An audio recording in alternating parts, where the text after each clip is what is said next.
नमस्कार.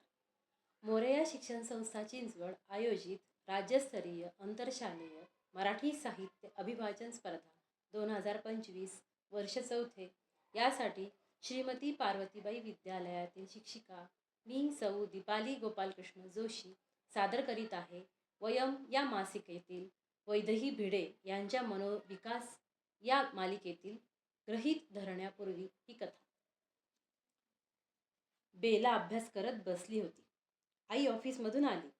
बेला वाटच बघत होती आईची, कारण उद्या रुहीचा वाढदिवस होता आणि तिने रोहीला सांगितलं होतं की उद्या ती तिच्यासाठी डब्यातून तिच्या आवडीच्या इडल्या आणेल म्हणून. आपली इडल्यांची फरमाईश तिने आईला सांगितली. इतक्यात आजी म्हणाली, उद्या नाहीत इडल्या बिडल्या. उद्या मी सुनीताताईंना सवाष्ण म्हणून जेवायला बोलवलंय. उद्या पुरणपोळ्या करायला हव्यात. बेलाची आई म्हणाली, मी पोळ्या मागवते आणि इडल्या मात्र तुला परवा मिळतील बेला. बेला फणकारली, ते काही नाही. इडल्या उद्याच हव्यात. वाढदिवस उद्या आहे ना तिचा. परवा इडल्या कशा चालतील? आजी म्हणाली, अनु, अगं सवाशणीसाठी तरी थोड्या पुरणपोळ्या घरी करूया की आपण. एरवी बाहेरून मागवतोच की. आई म्हणाली, अचानक कसं तुम्ही उद्याचं ठरवलं? उद्या माझं महत्त्वाचं प्रेझेंटेशन आहे. अगं त्यांना उद्या जमणार होतं म्हणून नाईलाज झाला. आई काहीच न बोलता कामाला लागली. रात्री आईबाबांचं बोलणं बेलाच्या कानावर पडलं. बाबा म्हणत होता, अनु, इतक्या वर्षात आईला मॅनेज करणं तुला जमायला हवं. तुमच्या दोघींमध्ये मला नको आणूस. मला माझे टेन्शन्स काही कमी आहेत का? दुसरा दिवस उजाडला. बेलाने उठल्या उठल्या पाहिलं की आईने तिच्यासाठी इडल्यांचा डबा भरून ठेवला होता. बेलाने खुशीने आईच्या कमरेला मिठी मारली, परंतु आईने नेहमीसारखा प्रतिसाद काही दिला नाही. आई पुरणपोळ्या करत होती, मात्र ती आणि आजी एकमेकांशी बोलत नव्हत्या. वातावरण थोडं गंभीरच होतं. बेलाने गुपचूप आपली तयारी केली आणि शाळेत गेली. दुपारी घरी आल्यावर तिला आजोबा एकटे सापडले आणि दिवसभर घोळणारा प्रश्न तिने आजोबांना विचारायचं ठरवलं. आजोबा, बोलायचं होतं जरा. आजोबा हसले आणि म्हणाले, अरे, एवढी प्रस्तावना करतीयेस म्हणजे प्रश्न गहन असणार. बघू मला उत्तर येतंय का ते. बेला बोलू लागली, आजोबा, आज तुम्ही पाहिलंत ना, खरं तर सगळ्यांच्या मनासारखं झालं.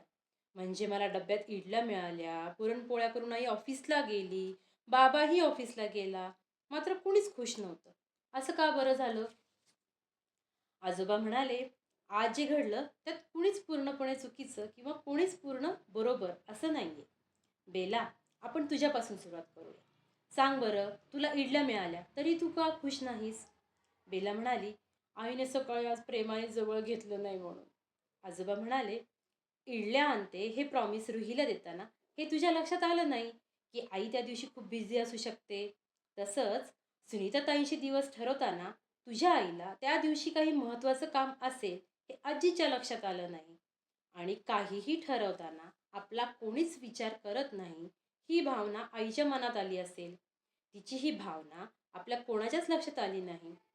बेलाला आठवलं की मध्ये एकदा शाळेत अचानक घेतलेल्या टेस्टमध्ये आपल्याला फुल मार्क्स मिळाले. तेव्हा आपण किती आनंदात सगळ्यांना सांगायला गेलो होतो. पण शेजारच्या काकांच्या अपघातामुळे कोणी त्याला फारसं महत्त्वच दिलं नाही. तेव्हा आपल्याला असाच राग आला होता की आपल्याला कोणी भाव देत नाहीये म्हणून. एवढं कशाला? आजही आपल्या मनात हेच आलं. माझ्या मैत्रिणीला मी काही कबूल केले त्याला कुणीच महत्त्व देत नाही. मग तिच्या लक्षात आलं की आजीलाही वाटलं असणार की तिच्या मनाचा कोणीच विचार करत नाही. म्हणजे आपल्या मनाचा विचार कोणी करत नाही असा विचार करताना आपणही दुसऱ्यांच्या अडचणींचा विचार करत नाही. बेला म्हणाली, आजोबा, आता माझ्या लक्षात आलंय मी काय करायला हवंय. बेला आईची वाट बघत बसली आणि आई आल्यावर पटकन पाण्याचा ग्लास घेऊन आली आणि म्हणाली, आई, जे जे तुझ्याशिवाय मी पूर्ण करू शकत नाही असं काही प्रॉमिस कोणाला द्यायच्या आधी यापुढे मी तुला आधी विचारायचं लक्षात ठेवीन आईने पटकन बेलाला जवळ घेतलं आणि म्हणाली, हो ग अक्काबाई, मी उगीच रागवले सकाळी तुझ्यावर. तेवढ्यात आजी कॉफीचा कप घेऊन आईला देत म्हणाली, मी सुद्धा हे लक्षात ठेवीन तुला फोन करून विचारावं हे काल लक्षातच नाही आलं. सुनीताताईंना जमत नव्हतं तर आपण दुसऱ्या कोणाला तरी नंतर बोलावलं असतं. सगळे आजीकडे बघायलाच लागले. बेलाच्या डोक्यावर टपली मारत आजी म्हणाली, आजोबा आणि नातीचा सुखसंवाद ऐकलाय बरं का मी. तेवढ्यात घरात शिरत बाबा म्हणाला की तुला या सगळ्याचा त्रास होतोय याचा विचार न करता मी अंग काढून घेतलं. मदत नाही तर मी तुला निदान समजून तरी घ्यायला हवं होतं. कॉफीचा कप खाली ठेवत आई म्हणाली, मदत वगैरे काही नाही. समजून तर घ्यायचंच आणि मदत सुद्धा करायची. आजोबा म्हणाले, चला सगळे खुश म्हणून मी देखील खुश. पण अनु, तुझं प्रेझेंटेशन चांगलं झालं ना गं? आई म्हणाली, हो, माझी कल्पना सगळ्यांनी उचलून धरली. माझा बॉस देखील खूप खुश होता. सगळ्या गोष्टीचं चीज झालं. सकाळचा रुसवा, ताण सगळं कुठल्या कुठे पळून गेलं होतं. सगळेजण आनंदाने गप्पा मारू लागले. धन्यवाद.